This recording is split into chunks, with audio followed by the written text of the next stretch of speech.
खबर डोंबिवली से निकल कर आ रही है।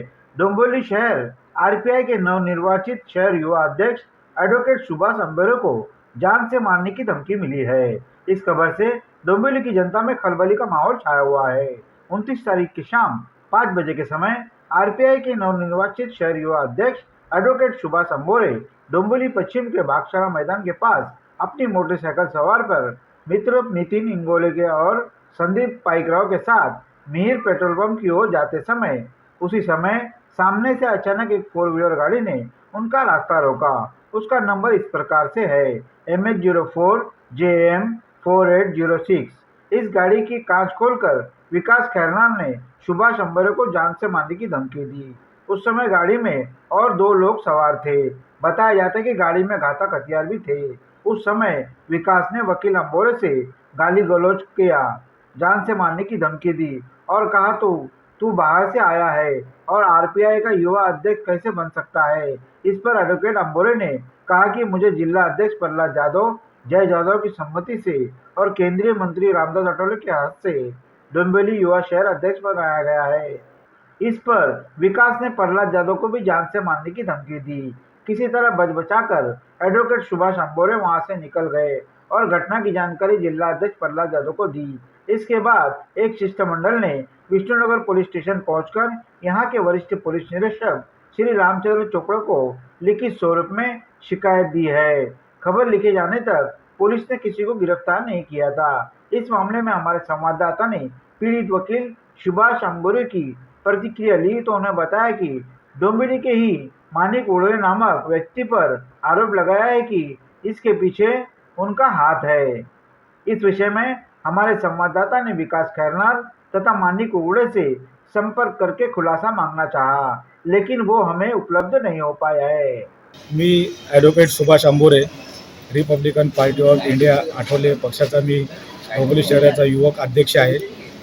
नुकतीच आमचे कल्याण डोंबिवली जिल्हाध्यक्ष माननीय प्रल्हाद जाधव साहेब तसेच युवकांचे जिल्हा अध्यक्ष जय जाधव साहेब यांनी स्वाक्षरी केलेलं पत्र आणि माननीय रामदासजी आठवले साहेब केंद्रीय सामाजिक न्याय राज्यमंत्री भारत सरकार आणि पक्षाचे राष्ट्रीय अध्यक्ष यांच्या हस्ते आणि त्यांच्या मान्यतेने आणि जिल्हा कमिटी शहर कमिटी या सर्वांच्या मान्यतेने मला युवक अध्यक्षपद डोंबिवली शहराचं पद दिलं होतं।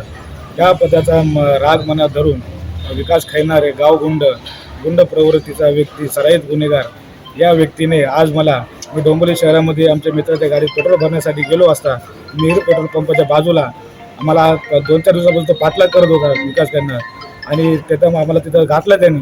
तिथे घाटून माझ्या अंगावर गाडी घालण्याचा प्रयत्न केला। गाडी घाला आणि गाडीच्या खाली उतरून मला शिवीगाळ केली, जीवे मारण्याची धमकी दिली आणि गाडीतून उतरत असताना त्या गाडीमध्ये पाहिलं मी धारदार तिथं शस्त्रे होती, कट्टे होती, धारदार शस्त्र त्या गाडीमध्ये।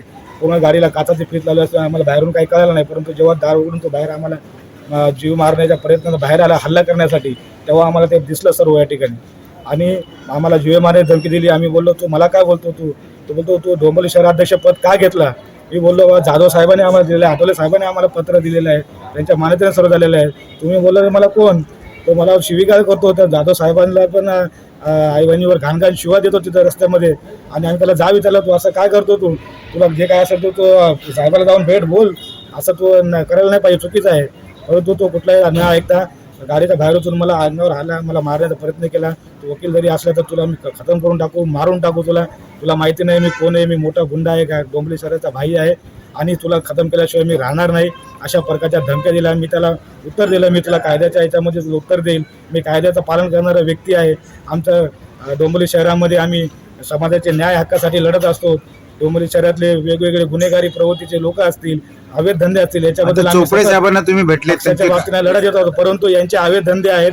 हे लोक सगळे चोर लोक आहेत, अवैध धंद्याच्या माध्यमातून हे पैसा कमवतात आणि मला पद भेटलं त्याचे धंदे काळे धंदे बंद होतील यासाठी या सगळ्याने कट रचला आणि कुगडेने त्याला सुपारी दिली मला मारण्यासाठी आणि आज माझा जीव गेला असता, परंतु माझे मित्र आमच्यासोबत असल्यामुळे आमचा जीव वाचला आणि त्याच्या अनुषंगाने आज आम्ही या नराधम या आरोपीवर मोक्खासारखा गुन्हा दाखल व्हावा, त्यांचे सहकारी कोण आहेत या सर्वांचा सखोल कसून चौकशी करून या सर्वांनी कसे शहराला लुटतात, कशा पद्धतीचे गैरधंदे करतात, त्याच्या माध्यमातून सगळा पैसा वाटून घेतात आणि अशा पद्धतीचा सामान्य माणसं असू दे, आमच्यासारखे वकील असू दे, यांच्यावर हल्ले करून दहशत निर्माण केलेले, डोंबिवली शहरात संपूर्ण दहशत निर्माण केलेली आहे. या बाबी आम्ही आमचे जिल्हाध्यक्ष यांना कळवले, आमचे शहराध्यक्षांना कळवलं, आमचे झोपडपट्टी महासंघात जिल्हाध्यक्ष सर्वांना आम्ही कळवल्याच्या नंतर आमचा ठराव झाला की यांचे या अशा प्रकारची गुन्हेगारी समूळ नष्ट झाला पाहिजे. डोंबिवली शहरामध्ये नागरिकांनी चांगला श्वास घेतला पाहिजे, गुन्हेगारी पूर्णपणे दहशत मुक्त झाला पाहिजे डोंबिवली शहरी. अशा मुद्द्यावर चर्चा करून आज आम्ही या ठिकाणी चोपडे साहेबांना, सिनियर साहेबांना एक तक्रार दिलेली आहे, लेखी तक्रार. या तक्रारीमध्ये या सराईत गुन्हेगाराला तात्काळ मोक्या अंतर्गत गुन्हा दाखल करून यांना याच्यावर कारवाई करण्यात यावी, यांना गजाआड टाकण्यात यावी. हे समाजामध्ये राहण्याचे पात्र नाहीत, समाजाला घातक आहे. आमच्यासारख्या वकिलावर हल्ले करतात. उद्या आमचे लहान मुलं आहेत, तुमचे पत्रकार आहे, बंधू आहात, तुम्ही तुमच्यावर हल्ले होऊ शकतात. आज कायद्याचे शिक्षण घेणारे, कायद्याचं काम करणारे लोकांवर आम्ही न्यायालयामध्ये लोकांच्या न्यायासाठी भांडतोच आहेत. आणि अशा प्रकारचे गावगुंड जर आम्हाला हे करत असतील, पक्षामध्ये काम करू नका तुम्ही, असं जर दमदाटी करत असेल तर कसं चालायचं. आणि म्हणून आमची मागणी आहे शहराच्या सुरक्षेसाठी, सर्वांच्या सुरक्षितेसाठी या लोकांना तात्काळ मोक्याअंतर्गत गुन्हा दाखल करून यांना अटक करावी आणि कठोरात कठोर शिक्षा द्यावी, अशी आम्ही माझ्या ठिकाणी मागणी केलेली आहे.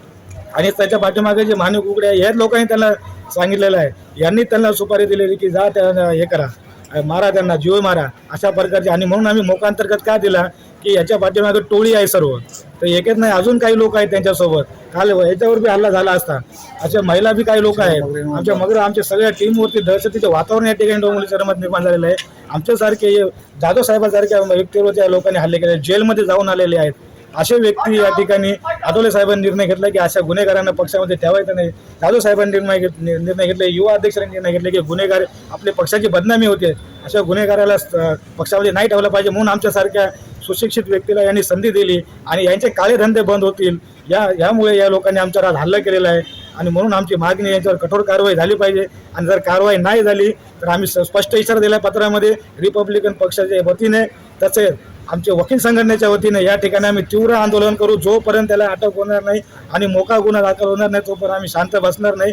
आणि आम्ही या डोंबिवली शहराला या भयमुक्त वातावरणातून 100% आम्ही मुक्त करून दाखवू, एवढंच या ठिकाणी बोलतो.